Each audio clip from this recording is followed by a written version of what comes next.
Hello दोस्तों, मैं हूं अरविंद कुमार और आप देख रहे हैं टीचर्स परीक्षा। दोस्तों, आपको इस चैनल में स्वागत है आपका। आधुनिक इस इतिहास के बारे में हम लोग टॉप 50 एमसीक्यू देखेंगे। अगर आप नए हैं तो चैनल पे सब्सक्राइब जरूर कर लीजिएगा। चलिए वीडियो हम लोग शुरू करते हैं। पहला क्वेश्चन है इसका, किसकी अत्यंत प्रिय उक्ति थी कि भेड़ की तरह एक लंबी जिंदगी जीने से कहीं बेहतर है कि शेर की तरह एक दिन जीना। यानी कि उक्ति मतलब बातें, यानी किसने कहा था। तो इनका करेक्ट आंसर हो जाएगा टीपू सुल्तान, इन्होंने कहा था। चलिए आगे बढ़ते हैं। प्रश्न संख्या 2 है, पलासी की लड़ाई में अंग्रेजी सेना का नेतृत्व किसने किया। तो इसका करेक्ट आंसर हो जाएगा रॉबर्ट क्लाइव ने। पलासी की लड़ाई में अंग्रेजी सेना का नेतृत्व रॉबर्ट क्लाइव ने किया था। चलिए प्रश्न संख्या 3 है, बक्सर के युद्ध में अंग्रेजी सेना का नेतृत्व किसने करने वाला कौन था। तो इसका करेक्ट आंसर हो जाएगा सी हेक्टर मुनरो। यह बक्सर का युद्ध जो था 1764 में हुआ था और उसमें अंग्रेजी सेना का नेतृत्व हेक्टर मुनरो ने किया था। दोस्तों, मुनरो नाम है, मनरो भी इसको कुछ इतिहास की किताबों में छपा है, तो ध्यान से देख लीजिएगा। चलिए आगे बढ़ते हैं। प्रश्न संख्या 4 है, बंगाल का वैध शासक कब से कब तक चला था। यानी कि बंगाल का जो वैध शासन था कब से कब चला था, ये सन इसमें दिया हुआ है। इसका करेक्ट आंसर हो जाएगा प्रश्न संख्या 4 का सी, 1765 से 1772 तक चला था। तो ये सी आंसर हो जाएगा इसका। आगे बढ़ते हैं। प्रश्न संख्या 5,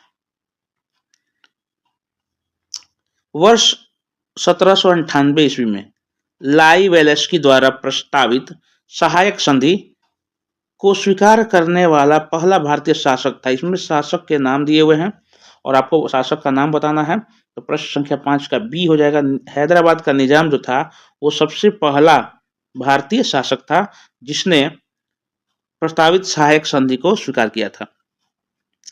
आगे बढ़ते हैं। प्रश्न संख्या 6 है, भारत का प्रथम गवर्नर जनरल और वायसराय कौन था।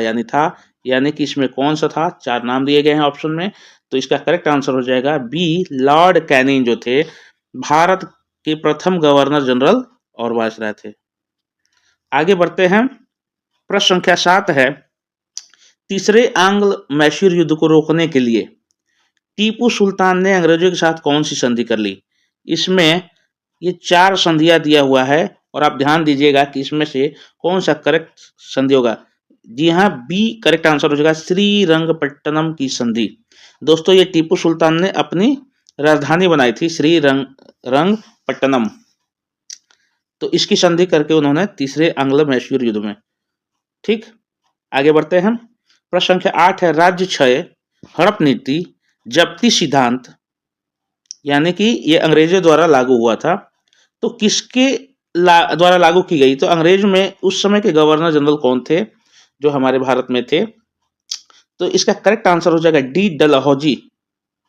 डलहौजी करेक्ट आंसर हो जाएगा। उस समय जो हड़प नीति थी उसको लागू करने की व्यवस्था किसको दी गई थी। ब्रिटिश हुकूमत ने डलहौजी को दी थी। तो इस इंपॉर्टेंट क्वेश्चन है दोस्तों, वेरी वेरी इंपॉर्टेंट क्वेश्चन है ये। तो इसको क्लियर करते हुए आगे बढ़ेंगे और आंसर आए तो कमेंट में जरूर आप आंसर डालिए अपना। चलिए आगे बढ़ते हैं। प्रश्न संख्या 9, किस सिख गुरु ने फारसी में जफरनामा लिखा था। यानी बुक जो था जफरनामा, तो किस सिख गुरु ने लिखा था। सिख गुरु का नाम यहाँ 4 ऑप्शन दिया हुआ है। करेक्ट आंसर हो जाएगा सी, गुरु गोविंद सिंह।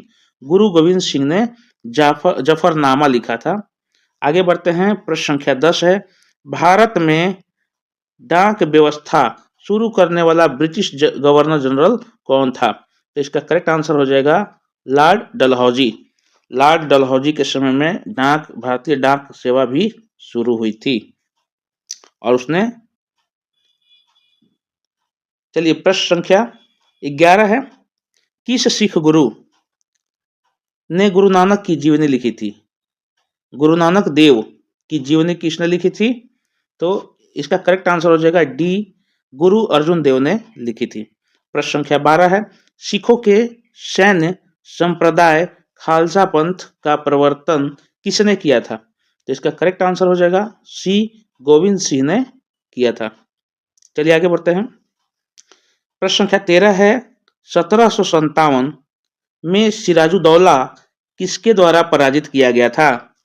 तो इसका करेक्ट आंसर हो जाएगा सी, लॉर्ड क्लाइव के द्वारा। तो यहाँ क्लाइव ऑप्शन है, तो इस पे करेक्ट आंसर हो जाएगा क्लाइव के द्वारा पराजित किया गया था। 14 है प्रश्न संख्या, थोड़ा सा इसमें ध्यान देना है, ऐसे भी प्रश्न आते हैं दोस्तों कि निम्नलिखित में से किस किस ने लाई वेलेस्की, ध्यान देते रहिएगा, के साथ सहायक संधि पर हस्ताक्षर किए थे। यानी यहाँ पर आपको 4 नाम दिए गए हैं और इन चारों में से किस किस ने सहायक संधि किया था। तो दोस्तों इसका करेक्ट आंसर हो जाएगा डी, क्योंकि पहला, दूसरा और तीसरा, यानी कि पहला हैदराबाद के निजाम ने सहायक संधि किया था और अवध के नवाब ने, और बंगाल का नवाब तो नहीं किया था, मैसूर के राजा ने। तो इन तीनों ने पहला, दूसरा और तीसरा जो है करेक्ट आंसर है, और इसलिए करेक्ट आंसर हो जाएगा ऑप्शन डी, जो सही होगा इस प्रश्न के लिए। चलिए आगे बढ़ते हैं। प्रश्न संख्या 15 है कि निम्नलिखित में से सिख गुरु का सही कालक्रम बताइए। कालक्रम में उनका, यानी कि जो कार्यकाल था, यानी जीवन काल था, उसका क्रम शुरू से लेकर के बाद तक, यानी कि आपको ऐसे चलना है। तो इसका करेक्ट आंसर दोस्तों, अगर आप अनुमान लगा रहे हो कि किसमें है, कुछ याद आ रहा है, तो प्लीज कमेंट करिए और अपने आंसर को देखिए अपने आप को कि आपको क्या याद आ रहा है। इसका करेक्ट आंसर हो जाएगा डी, अमरदास, रामदास, अर्जुन देव, तेग बहादुर। ये सही कालक्रम हो जाएगा उनका। प्रश्न संख्या 16 है, बहुत ही इंपॉर्टेंट क्वेश्चन है। सुगौली की संधि, सुगौली की संधि किनके बीच संपन्न हुई थी? दोस्तों बहुत ही इंपॉर्टेंट क्वेश्चन है, अगर आपको आ रहा हो प्रश्न का उत्तर तो कमेंट करें। इसका करेक्ट आंसर हो जाएगा प्रश्न संख्या 16 का ए, ईस्ट इंडिया कंपनी और नेपाल के बीच ये संधि हुई थी। आगे बढ़ते हैं। प्रश्न संख्या 17, टीपू सुल्तान की मृत्यु 1799 ईस्वी में कहाँ हुई थी? तो दोस्तों उनका राजधानी था श्रीरंगपट्टम, तो वहां पर इनकी मृत्यु हो गई थी 1799 में। तो करेक्ट आंसर हो जाएगा सी, श्रीरंगपट्टनम में। 18 है, हड़प नीति के अंतर्गत कौन से भारतीय राज्य कब्जे गए थे, यानी कब्जे किए गए थे, यानी किन किन राज्यों को ब्रिटिश हुकूमत ने कब्जा कर लिया था, कब्जा जमा गया था। हड़प नीति, यहाँ इनकी नीतियां बहुत ही कारगर और धीरे धीरे एक एक राज्यों को ये हड़प रहे थे। तो ऑप्शन अगर आपको समझ में आ रहा है तो कमेंट करिए फटाफट। इसका करेक्ट आंसर हो जाएगा बी, पहले उन्होंने झांसी, नागपुर और सतारा को कब्जा कर लिया था। तो करेक्ट आंसर हो जाएगा इसका बी। प्रश्न संख्या 19 है, ठगी प्रथा के उन्मूलन के से संबद्ध गवर्नर जनरल कौन थे? यानी जब ठगी प्रथा के उन्मूलन थे तो उस समय गवर्नर जनरल भारत के कौन थे? तो इसका करेक्ट आंसर हो जाएगा बी, बैटिक। बैटिक उस समय गवर्नर जनरल थे। प्रश्न संख्या 20 है, बोडेयार के शासक थे, यानी कहाँ के शासक थे? इसमें फिल इन द ब्लैंक है। तो आपको इसमें 4 ऑप्शन दिए हुए हैं और आपको बोडियार कहाँ के शासक थे प्रश्न बनता है, जिसका करेक्ट आंसर हो जाएगा मैसूर रियासत के शासक थे। यानी कि बोडियार मैसूर रियासत के शासक थे। चलिए आगे बढ़ते हैं। प्रश्न संख्या 21 है, टीपू सुल्तान की राजधानी थी। दोस्तों मैं कई बार अभी बोल चुका हूं, तो इसका क्या क्या आंसर हो सकता है? 4 ऑप्शन दिए हुए हैं और आप फटाफट कमेंट करें इसका। और मैंने अभी जिक्र भी किया था, फटाफट कमेंट करें, ये आपके लिए टेस्ट है। आगे बढ़ते हैं। क्लाइव को बंगाल का गवर्नर बनाया गया था, यानी कि क्लाइव को बंगाल का गवर्नर बनाया गया था। कब बनाया गया था? कब बनाया गया था? तो इसका करेक्ट आंसर हो जाएगा सी, 1758 ईस्वी को बनाया गया था बंगाल का गवर्नर। भारत का प्रथम गवर्नर जनरल था, कौन सा था? करेक्ट आंसर हो जाएगा सी, विलियम बैटिक। द्वैत शासन नीति 24 प्रश्न है। द्वैत शासन नीति को किसने समाप्त कर दिया था? पहला इसका करेक्ट आंसर हो जाएगा वारेन हेस्टिंग ने इसको समाप्त कर दिया था। 25 है प्रश्न संख्या, अंग्रेजों का सर्वाधिक विरोध किसने किया था? अंग्रेजों द्वारा जो विरोध प्रदर्शन यानी अंग्रेजों का अत्याचार था, तो सबसे अधिक विरोध प्रदर्शन और विरोध भारत में किसने किया था? यहाँ 4 ऑप्शन दिए हुए हैं और करेक्ट आंसर हो जाएगा 25 का डी, मराठों ने। शिवाजी महाराज यानी कि उस साइड के जितने भी लोग थे, शिवाजी थे, नाना साहब थे, ये सभी लोग जो थे उन्होंने इस अंग्रेजों के अत्याचार का भारी विरोध किया था। करेक्ट आंसर हो जाएगा डी। 26 है, ध्यान से प्रश्न को समझिएगा क्योंकि प्रश्न समझ में आता है तो आंसर भी करेक्ट होता है। पलासी का युद्ध 1757 ईस्वी में अत्यधिक ऐतिहासिक महत्व था क्योंकि यानी पलासी का युद्ध जो था 1757 में जब युद्ध हुआ था, तो सबसे इंपॉर्टेंट बात क्या थी उसकी? पहला है इसने भारत में फ्रेंच शक्ति का अंत कर दिया। बी है इसने बंगाल में ब्रिटिश वर्चस्व के लिए मार्ग प्रशस्त किया और उसके बाद संपूर्ण भारत पर ब्रिटिश नियंत्रण के लिए रास्ता खुल गया। सी है एडमिरल वाटसन कर्नल क्लाइव के अधीन सारी सेना का सफाया हो गया। और डी ऑप्शन है कि सिराजुद्दौला के खिलाफ सभी विश्वासघाती मारे गए, यानी कि जो विश्वासघात सिराजुद्दौला के साथ किए थे सभी मारे गए। तो इसका करेक्ट आंसर क्या क्या हो जाएगा? यानी कि प्रश्न संख्या जो 26 है उसका करेक्ट आंसर हो जाएगा एकदम परफेक्ट बी हो जाएगा। बी करेक्ट आंसर है इसका दोस्तों, करेक्ट आंसर हो जाएगा बी, कि इसने बंगाल में ब्रिटिश वर्चस्व के लिए मार्ग प्रशस्त और उसके बाद संपूर्ण भारत पर ब्रिटिश नियंत्रण के लिए रास्ता खुल गया था। यानी जैसे ही प्लासी का युद्ध हुआ और अंग्रेजी हुकूमत जब जीती, तो उसने पूरे वर्चस्व कायम करने के लिए एक अंग्रेजों के लिए रास्ता खुल गया था। ये बात ध्यान दीजिएगा, प्लासी का युद्ध इंपॉर्टेंट है। ये अंग्रेजों के पक्ष में, ब्रिटिश हुकूमत के पक्ष में बहुत ही अच्छा साबित हुआ था। प्रश्न संख्या 27 है, ब्रिटिश सरकार भारतीयों को आधुनिक शिक्षा देना चाहती थी, इससे उनका उद्देश्य क्या था? भाई उनका स्वार्थ क्या था, यानी उनका स्वार्थ क्या था, ये प्रश्न पूछ रहा है। तो ब्रिटिश सरकार क्यों शिक्षा देना चाहती थी? तो इसका करेक्ट आंसर हो जाएगा ए, भारत में अपनी राजनीतिक सत्ता की नींव सुदृढ़ करना। यानी कि जब उसकी भाषा सीखेंगे आप और आधुनिक होंगे तो उसके लेवल में आएंगे, तो वो आप धीरे धीरे आपके बारे में समझेंगे और आपके माध्यम से ही सब कुछ करेंगे। यहाँ जिक्र होता है कि जब वो 300 कलकत्ता में 300 सैनिक उसके जब गाइड कर रहे थे और मार्च कर रहे थे, तो लोगों में भय उत्पन्न हो गया था। तो ऐसे धीरे धीरे शुरुआत करके वो अधिक से अधिक वो हर तरफ साम दाम दंड भेद लगा करके, फूट डालो शासन कर वाली नीति लगा करके वो अपना विस्तार करना चाहते थे। चलिए प्रश्न संख्या 28 है, प्रशासनिक अव्यवस्था कुशासन के आधार पर डलहौजी ने किस राज्य को ब्रिटिश साम्राज्य में मिला लिया? कूटनीति करके। यानी कि डलहौजी बहुत ही खतरनाक गवर्नर था और इन 4 ऑप्शन में से आपको बताना है कि किस राज्य को उसने ब्रिटिश साम्राज्य में मिला लिया था। तो प्रश्न संख्या 28 का हो जाएगा अवध। अवध जो है राज्य है, उसको उसने कुशासन अव्यवस्था को दर्शाते हुए उसने आधिपत्य कर लिया था। चलिए आगे बढ़ते हैं। प्रश्न संख्या 29 है, बहुत ही इंपॉर्टेंट क्वेश्चन है, अक्सर पेपर में आ जाते हैं, बीपीएससी वगैरह में आए हैं प्रश्न। ये आदि ग्रंथ किसने संकलित किया था? तो आदि ग्रंथ किसने संकलित किया था? तो 4 ऑप्शन दिए गए हैं, इसका करेक्ट आंसर हो जाएगा सी, गुरु अर्जुन ने आदि ग्रंथ की रचना की थी, यानी ये करेक्ट आंसर हो जाएगा। चलिए प्रश्न संख्या 30 है, भारत में आधुनिक शिक्षा प्रणाली की नींव किससे पड़ी?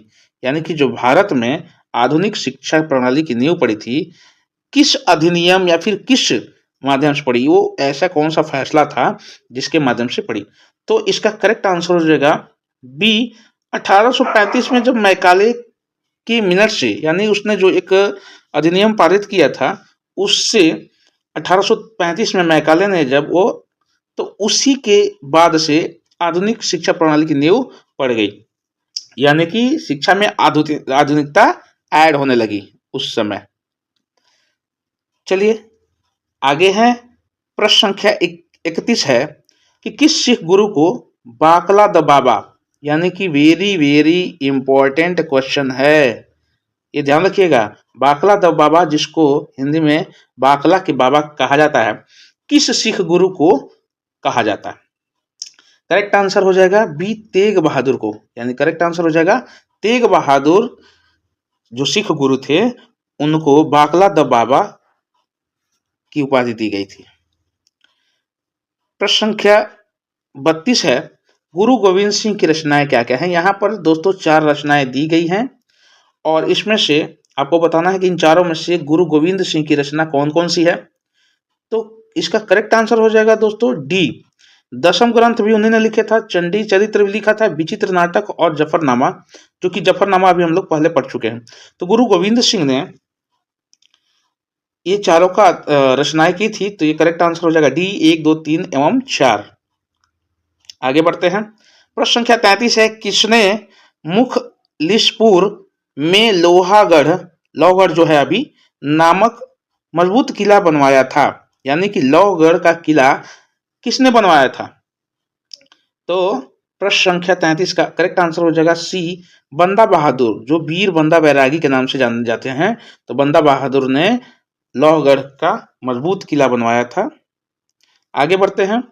गोद प्रथा, इंपॉर्टेंट आ गया क्वेश्चन दोस्तों, बहुत ही इंपॉर्टेंट क्वेश्चन है, वेरी वेरी इंपॉर्टेंट, भी या जो भी कह लें आप। गोद प्रथा पर प्रतिबंध लगाने वाला गवर्नर जनरल कौन था?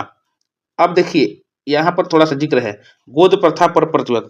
रानी लक्ष्मीबाई ने अपने पुत्र, दत्तक पुत्र को गोद लिया था और उनके राज्य को हड़पने के लिए कुछ कूटनीतियां की गई, जिसमें कुछ नीति ऐसा था, गोद प्रथा को प्रतिबंध लगाने वाला गवर्नर जनरल, यानी गोद प्रथा जो थी उसको समाप्त किया जाए और उसको अंग्रेजी हुकूमत में उस राज्य को मिला लिया जाए, क्योंकि उसके वंश नहीं है, उसका कोई अधिकार नहीं है। तो ये गवर्नर जनरल उस समय जो था, यानी प्रतिबंध जो लगाया था, वो करेक्ट आंसर हो जाएगा बी, लॉर्ड डलहौजी, जो कि बहुत ही क्रूर अत्याचारी था। तो इसने गोद प्रथा पर प्रतिबंध लगा दिया। तो करेक्ट आंसर बी हो जाएगा लॉर्ड डलहौजी। प्रश्न संख्या 35 है, ध्यान दीजिएगा, थोड़ा सा बड़ा प्रश्न है, समझने वाला है। निम्नलिखित कथनों पर विचार कीजिए। कौन से कथन है? ये 2 कथन दिए हुए हैं। पहला है कि रॉबर्ट क्लाइव बंगाल के प्रथम गवर्नर जनरल थे, विलियम बेंटिक भारत के प्रथम गवर्नर जनरल थे। अब चूंकि देखिए प्रथम गवर्नर जनरल दोनों को ही बताया जा रहा है, लेकिन कहाँ के? यहाँ एक बंगाल के और एक भारत के। तो यहाँ पर थोड़ा सा ट्विस्ट हो गया मामला। तो इनमें से उपयुक्त कथनों में से कौन सा या फिर सही है या फिर है? तो इसका करेक्ट आंसर हो जाएगा बी, केवल 2 करेक्ट आंसर है। जो ये कथन है बी, यानी दूसरा कथन जो है, विलियम बेंटिक भारत के प्रथम गवर्नर जनरल थे, ये सही बात है। तो केवल 2 इसका करेक्ट आंसर हो जाएगा ऑप्शन बी। प्रश्न संख्या 36 है, पंजाब के राजा रणजीत सिंह की राजधानी कहाँ थी? दोस्तों इसका अगर आपको आंसर आता है तो कमेंट करें फटाफट। इसका करेक्ट आंसर हो जाएगा बी, लाहौर। पंजाब के राजा रणजीत सिंह थे, लाहौर उनकी राजधानी थी। उस समय भारत से पाकिस्तान अलग नहीं हुआ था, बांग्लादेश अलग नहीं हुआ था। चलिए आगे बढ़ते हैं। प्रश्न संख्या 37 है, निम्नलिखित में से कौन सा एक दिल्ली में नासिर शाह के सैन्य अभियान की सफलता के लिए संभव कारण नहीं था? यानी कि जो नासिर अली का सैन्य अभियान था उसकी सफलता का 3 कारण है इसमें और एक नहीं है, तो उसको आपको देखना है कि कौन सा नहीं है। तो इसका करेक्ट आंसर हो जाएगा, पहले ऑप्शन देख लेते हैं। कमजोर मुगल सम्राट ए है, बी है उत्तर पश्चिम सीमांत में मजबूत रक्षा का अभाव, सी है दिल्ली की रक्षा के लिए विलंब से तैयारी, और डी है आक्रमण सेना द्वारा बेहतर सैन्य प्रौद्योगिकी का प्रयोग। तो इसका डी होगा, ये जो है आक्रमण सेना द्वारा बेहतर सैन्य प्रौद्योगिकी का प्रयोग, प्रौद्योगिकी मतलब डेवलपमेंट जो है, सैन्य डेवलपमेंट जो है उसका प्रयोग किया गया था। तो ये अभियान में कारण नहीं था। जो दिल्ली का नासिर शाह था, ये तीनों पक्ष उसके मजबूत थे, चौथा को छोड़ के। तो ये चूंकि बोल रहा है कि नहीं, कौन सा नहीं था, तो चौथा डी वाला नहीं था। बाकी उसके पक्ष क्या, कमजोर मुगल सम्राट, यानी जब दिल्ली का नासिर शाह था तो उस समय मुगल सम्राट जो थे कमजोर थे। उत्तर पश्चिम सीमांत मजबूत रक्षा का अभाव, यानी जब ये आक्रमण किया था तो उस समय पश्चिम सीमांत में, उत्तर पश्चिम सीमांत में वहां कमजोरियां आ गई थी, जिसका लाभ उठाकर नादिर शाह ने अपना सैन्य अभियान तेज करके वहां पर आक्रमण किया था। दिल्ली की रक्षा के लिए विलंब से तैयारी, यानी जब नासिर शाह ने आक्रमण किया था उस समय दिल्ली का जो शासक था उसकी तैयारी अच्छी नहीं थी। तो ये तीनों ही पॉइंट है जो नासिर शाह के पक्ष में थे, ये चौथा नहीं है, इसलिए डी आंसर हो जाएगा। 37 यानी 38 प्रश्न संख्या, केरल के राजा मार्तंड वर्मा के बारे में निम्नलिखित में से कौन सा एक सत्य नहीं है, यानी इसमें भी नेगेटिव दिया है कि सत्य नहीं है, तो तीन तीन बातें सत्य होंगी और चौथा जो होगा वो सत्य नहीं होगा। तो पहला देखते हैं, उसने त्रावणकोर पर शासन किया। बी है उसने सामंतों का दमन किया। सी है उसने मजबूत एवं आधुनिक सेना संगठित किया। और डी है उसने शांति बनाए रखने के लिए यूरोपीय अधिकारियों को भारी रिश्वतें दी थी। तो करेक्ट आंसर डी हो जाएगा इसका। ये जो है उसके बारे में, राजा मार्तंड वर्मा के बारे में यह एक सत्य वचन नहीं है, क्योंकि उसने कोई भी पैसा नहीं दिया था। लेकिन यहाँ पर ऑप्शन गलत है, तो इसका नहीं का है आंसर, डी हो जाएगा करेक्ट आंसर इसका। प्रश्न संख्या 39 यानी 39 है, राज्य अपहरण नीति डलहौजी द्वारा, ध्यान से देखिएगा, राज्य अपहरण नीति के बारे में निम्नलिखित में से कौन सा एक सही नहीं है। ऑप्शन ए है इसने भारतीय शासकों का कोई उत्तराधिकारी गोद लेने की अनुमति नहीं दी। अभी हमने बात किया था पहले वाले प्रीवियस क्वेश्चन में कि गोद प्रथा को खत्म किसने किया था, किस गवर्नर जनरल ने, तो उस समय लॉर्ड डलहौजी थे। बी है शासक की मृत्यु के पश्चात इसने गोद लिए गए उत्तराधिकारी को शासक करने की अनुमति नहीं दी।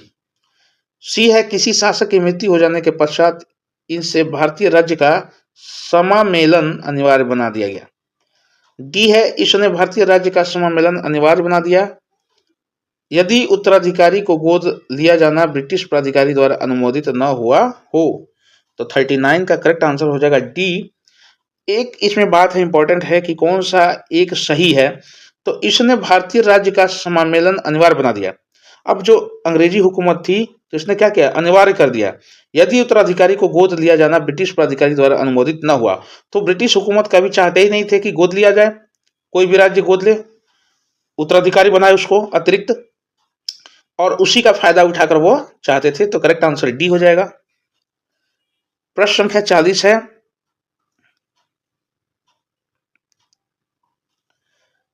प्रथम आंग्ल मैसूर युद्ध 1769 से 69 में विजयी कौन हुआ था। तो बी जो करेक्ट आंसर हो जाएगा हैदर अली, जो इन्होंने प्रथम आंग्ल युद्ध में, आंग्ल यानी अंग्रेज और मैसूर मतलब कि हैदर अली का, यानी कि टीपू सुल्तान के पिताजी हैं ये, और हैदर अली, और इन्होंने प्रथम आंग्ल मैसूर युद्ध जीता था अंग्रेजों के खिलाफ।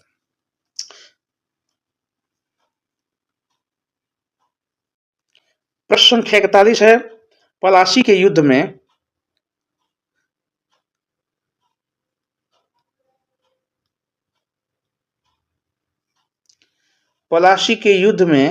केवल कुछ सरदारों ने, प्रश्न संख्या 41 है, पलासी के युद्ध में केवल कुछ सरदारों ने सिराजुद्दौला का साथ दिया, वे सरदार निम्न में से कौन थे। दोस्तों यहाँ पर 4 सरदारों के नाम दिए हुए हैं, जिसमें से कुछ ने सिराजुद्दौला को युद्ध में उसका साथ दिया था। तो यही आपको बताना है कि कौन सा ऑप्शन सही है। तो इसका करेक्ट आंसर हो जाएगा सी, पहला और चौथा, यानी कि मोहनलाल ने सपोर्ट किया था और मीर मदान ने सपोर्ट किया था, और बाकी इन दोनों ने सपोर्ट नहीं किया था। तो करेक्ट आंसर हो जाएगा सी, 1 व 4। प्रश्न संख्या 42 है, काल कोठरी, बहुत ही इंपॉर्टेंट क्वेश्चन है दोस्तों, ध्यान दीजिएगा, की घटना जिसमें 146 में से 123 लोग एक छोटी सी कोठरी में बंद कर दिए गए जाने के कारण मारे गए थे। यानी 146 लोगों को काल कोठरी में बंद किया गया था और उसमें से 123 लोग जो थे वे मर गए थे। तो कहाँ घटी थी ये घटना। तो इसका करेक्ट आंसर हो जाएगा कोलकाता में, यानी कलकत्ता में ये घटना घटी थी और काल कोठरी में डाल दिया गया था, जिसमें से 123 लोग मर गए थे। प्रश्न संख्या 43 है, पलासी के युद्ध के बाद भारत के लिए शाश्वत दुख की काली रात का आरंभ हुआ था। यह किस बांग्ला कवि, जो बांग्ला कवि का कथन है, यानी किस बांग्ला कवि ने इस बात को कहा था, पलासी के युद्ध के बाद भारत के लिए शाश्वत दुख। यानी मैंने बताया था भी कि पलासी का जो युद्ध हुआ था उसमें जो अंग्रेजों की जीत हुई थी, तो उसके कारण से उनके कई द्वार खुल गए थे, उनको लाभ मिला था और वे अपना पूरी शक्ति के साथ साम्राज्य विस्तार करने लगे। तो उस समय बांग्ला कवि जो थे वो कौन से थे, तो 43 का आंसर हो जाएगा ए। बंगाल में उस समय एक कवि थे नवीन चंद्र सेन, जिन्होंने ये कहा था कि पलासी के युद्ध के बाद भारत के लिए शाश्वत दुख की काली रात आरंभ हो गई थी, यानी कि अब भारत के लिए बहुत ही परेशानी वाला काम शुरू हो गया था, बुरा वक्त शुरू हो गया था। आगे बढ़ते हैं। प्रश्न संख्या 44 है, किस इतिहासकार ने 1765 ईस्वी से 1772 ईस्वी तक कंपनी के राज्य को, द्वैत शासन के काल को डाकुओं का राज्य की संज्ञा दे दी? यानी उस समय एक इतिहासकार थे इन चारों में ऑप्शन में से, जो 1765 से उनका कार्यकाल था 1772 तक के कंपनी के जो राज्य शासन था उसको डाकुओं का राज्य की संज्ञा दी थी। तो दोस्तों इसका करेक्ट आंसर हो जाएगा बी। के एम पडिक्कर ने कहा था कि यह जो शासन है डाकुओं का राज्य है और डाकुओं का शासन भी है। 45 है प्रश्न संख्या, सुरक्षा प्रकोष्ठ नीति, रिंग फेंस पॉलिसी संबंधित है। बहुत ही इंपॉर्टेंट क्वेश्चन है और ये यूपीएससी में आ चुका है, यूपीएससी में क्वेश्चन ये आ चुका है बहुत पहले भाई। चलिए आगे देखते हैं कि सुरक्षा प्रकोष्ठ नीति किससे संबंधित है, यानी इन चारों ऑप्शन में से, यानी कि जो जनरल गवर्नर जनरल हैं चारों, इनमें से किससे संबंधित है? इसका करेक्ट आंसर हो जाएगा ए, वारेन हेस्टिंग्स से। वारेन हेस्टिंग्स जो थे उन्होंने सुरक्षा प्रकोष्ठ नीति को लागू किया था।